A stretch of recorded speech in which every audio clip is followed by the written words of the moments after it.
ஒரு அழகான ஊர், அழகான வீடுகள், எங்கே பார்த்தாலும் வாத்து அடி போகிறது, ஆடு பேன் அடி போகிறது, இயற்கை அப்படியே ததும்பு, அப்படியே நீங்கள் கற்பனையில் கொண்டு வாங்கலாம். அந்த இது இவ்வளோ அழகாக இருக்கும்னு தெரியும் உங்களுக்கு. அதில் ஒரு ஆச்சாரி வேலை செய்யற இருக்காரு.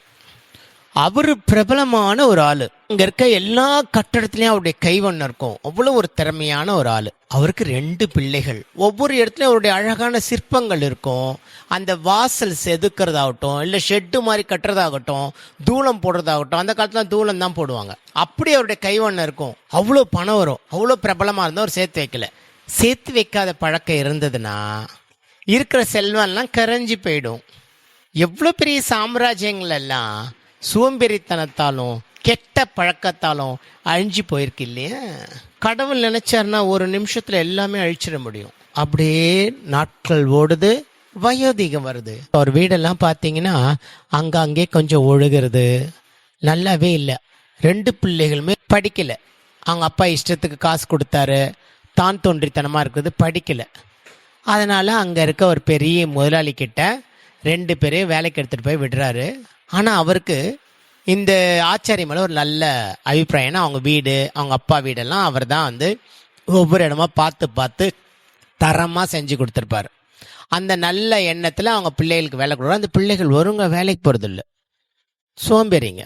இந்த மாதிரி உங்கள் பிள்ளைகள் ரொம்ப சோம்பேறியாக இருக்காங்க, ஏமாத்துறாங்க, சொல்கிற வேலையை ஒழுங்காக செய்யறது இல்லை, அப்போ எப்படி நான் சம்பளம் கொடுக்க முடியும்? எப்படி ஒரு சோம்பேறியை வேலைக்கு வச்சுக்க முடியும்? உண்மை அதுதானே. யாராவது சோம்பேறியை வேலைக்கு வச்சுப்பாங்களோ? காசை மட்டும் கை நீட்டி வாங்க தருதில்ல, அப்போ அதுக்கேற்ற மாதிரி வேலை செய்யணும்ல அப்படின்னு அவர் கேட்குறாரு. உடனே அவரில் என் பசங்கிட்ட நான் புத்திமதி சொல்லி அனுப்புகிறேன், ஒழுங்காக வேலைக்கு வருவாங்க அப்படின்னு சொல்லிடுறாரு. அதுக்கப்புறம் 2 பிள்ளைகள வராங்க. வந்த உடனே 2 பிள்ளைகளும் அவங்க அப்பா உட்கார வைக்கிறாரு. அவங்க அம்மா என்ன பண்ணுறாங்க, 3 பேரும் டீ கொடுக்குறாங்க. அவங்க அப்பா கண்ணில் இருந்து கண்ணீர். எந்த அப்பாவுக்கு தான் தான் பிள்ளை வந்து உறுப்பெல்லாம் சந்தோஷமாக இருக்கும்? பெத்த அப்பா இல்லையா? அந்த இடத்துல அவர் வந்து அழுறாரு. தன் பிள்ளைகள் சோம்பேறி, படிக்கல, நம்ம தான் வந்து இந்த பிள்ளைகளுக்கு செல்லம் அதிகம் கொடுத்து உருப்படாமல் பண்ணிட்டோம், எதிர்காலமும் கேள்விக்குறியாச்சா என்னன்ட்டு அழுறாரு. அந்த பிள்ளை 2 கையை பிடிச்சிக்கிறாரு. அப்படியே கூப்பிட்டு போகிறாரு. அந்த வீடை காட்டுறாரு. 2 ரூமு, ஒரு சின்ன ஹாலு, ஒரு கிச்சனு இருக்குது. அங்கே காட்டுறாரு. அந்த பார்த்தீங்களா அந்த வுட்டுலாம் எப்படி இருக்குது, சரியா இல்லை பாருங்க, அங்கங்கே ஒழுகுது பாருங்க, இதில் ஒரு கதை இருக்குது உங்களுக்கு தெரியுமா அப்படின்னு கேட்குறாரு. என்னப்பா கதை அப்படின்னு பிள்ளைகள் கேட்குறாங்க. என்னப்பா கதை? அது பெரிய கதை இருக்கு ராஜா. நான் பிரபலமான ஒரு ஆச்சாரி. நான் இங்கே ஊரில் செய்யாத மாளிகை எதுவுமே கிடையாது. எல்லாத்துலேயும் என்னுடைய கைவண்ணம் இருக்கும். உங்களை நான் நிறைய காசு கொடுத்து ஆடம்பரமாக வளர்த்து விட்டேன். ஆனால் உங்களுக்குன்னு ஒரு எதிர்காலம் இருக்குது. இப்போ அப்பாவுக்கு வயசான காலத்தில் ஒரு எதிர்காலம் இருக்குன்னு நினைக்காம நான் சேர்த்தே வைக்கலை. இன்னைக்கு இந்த உழுகுற வீட்டை கூட என்னால் சரி பண்ண முடியல. அந்த அளவுக்கு பணம் இல்லை. சரி, நீங்கள் தான் 2 பிள்ளைகள் இருக்கீங்களே, நீங்களாவது ஏதாவது சம்பாதிப்பேன்னு கேட்டால் நீங்கள் சோம்பேறி என்ற பேர் எடுத்துகிட்டு வரீங்க. அந்த முதலாளி என்ன சொல்கிறாரு, உங்கள் 2 பேரையும் வேலை விட்டு எடுத்துடுறேன்னு சொல்கிறாரு. அப்படியாப்பா சொன்னார் அப்படின்னு. பின்ன வேலை செய்யாத சோம்பேறி எந்த முதலாளி வச்சுப்பான்? கை நீட்டி சம்பளம் வாங்குற தெரிஞ்ச நமக்கு வேலை செய்யணும்னு தெரிய வேணாவா அப்படின்றாரு. ஆனால் உங்கள் அப்பாவுக்கு பெரிய சோகம் இருக்குது, அதை சொல்கிறேன் கேளுங்கன்னு. என்னப்பான்னு 2 பேரும் ரொம்ப கேட்குறாங்க. அப்பா, 30 வருஷமா இந்த தொழிலில் ரொம்ப திறமையாக இருந்தேன். சரி, நம்ம கிட்ட காசு கொஞ்சம் இருக்கு, நாம் வந்து இதுக்கப்புறம் வேலை செய்வேனா, உடம்பு வலிக்குது அப்படின்ட்டு எனக்கு ஒரு முதலாளி இருந்தவர்கிட்ட சொன்னேன், ஐயா நான் இதோட தொழிலை நிறுத்த போகிறேன் அப்படின்னு சொன்னேன். அப்போ என்னுடைய முதலாளி என்ன சொல்கிறாரு, எனக்காக ஒரே ஒரு விஷயம் செய்வீங்களா? சொல்லுங்க ஐயா, என்ன செய்யணும்? ஒரே ஒரு வீடு மட்டும் நீங்கள் எனக்காக கட்டி கொடுங்க அப்படி கெஞ்சி கேட்டார். சரி, இத்தனை நாள் நம்மளுக்கு எல்லா சந்தர்ப்பம் கொடுத்த ஒரு மனிதருக்கு நாம் இந்த ஒரு வாய்ப்பு கொடுப்போமே அப்படின்னா அந்த வீடை நான் ரொம்ப கேர்லெஸ்ஸாக கட்டினேன். சரியான தரமான வுட்டு தேர்ந்தெடுக்கல. இதான கடைசி அப்படி கேர்லெஸ்ஸாக அந்த அளவில் இருந்து எல்லாமே ரொம்ப அஜாக்கிரதை செஞ்சு முடிச்சிட்டேன்.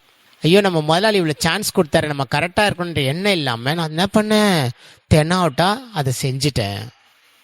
அப்புறம் என்னாச்சு அப்பா, அது வீட்டுக்கு ஏதாவது ஆயிடுச்சா அப்படின்னு பிள்ளைகள்லாம் யாரோ கேட்குறாங்க.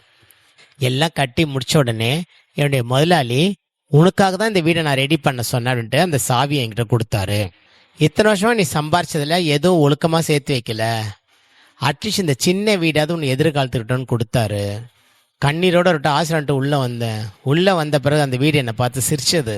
கடைசியில் நீ செய்கிற தப்புக்கு தண்டனை பற்றியா, என்னுடைய கீழ்த்தரமான அந்த எண்ணம் தான் எனக்கு இந்த வீட்டை பரிசாக கிடச்சிது. என்னுடைய முதலாளியுடைய நல்ல எண்ணம் ஒரு பெரிய ஒரு அழகான வீடு கொடுக்கறதுக்கு ஏற்பாடு பண்ணார். என்னுடைய கீழ்த்தரமான எண்ணம், என்னுடைய சோம்பேறித்தனமான எண்ணம், என் கடைசி தானே அப்படின்னு நான் நினச்ச எண்ணம், இந்த வீடு ஒழுகுது. நாம் என்ன விதைக்கிறோமோ அதுதான் அறுவடை பண்ணுவோன்றதை நான் கற்றுண்டேன். என்ன மாதிரியே நீங்களே கீழ்த்தரமாக போகாதீங்க. அதை கேட்ட உடனே அந்த 2 குழந்தைகள் கண்ணில் கண்ணீர். அப்பா அம்மா காலில் விழுந்து, இனிமேல் நாங்கள் சோம்பேறியாக இருக்க மாட்டோன்னு காலையிலே 5 மணிக்கெலாம் எழுந்து அந்த வயலுக்கு போய் நல்லா வேலை செஞ்சு எல்லாம் செஞ்ச உடனே அந்த ஓனருக்கு ரொம்ப சந்தோஷமாயிடுச்சு. இப்படி 3 வருஷம் போனோன்னா அவங்க ஓனர் என்ன பண்ணுறாரு, ஒரு 5 ஏக்கர் நிலத்தை நீங்களே பார்த்துக்குங்க சொந்தமாக, எனக்கு கொஞ்சம் லாபம் கொடுத்தா போதுன்றாரு. அந்த விவசாய விளத்தில் நல்லா உழைச்சி இந்த ஓனருக்கும் லாபம் கொடுத்து அவங்க அப்பா இருந்த அந்த ஒழுகிற வீட்டை திருப்பி பழைய மாதிரி அவங்க அப்பாவுடைய ஆசீர்வாதத்தோட அவங்க அப்பாவுடைய ஐடியாவில் அழகாக ரெடி பண்ணி அந்த வீட்டை ஆனந்தமான வீடாக மாற்றிடுறாங்க.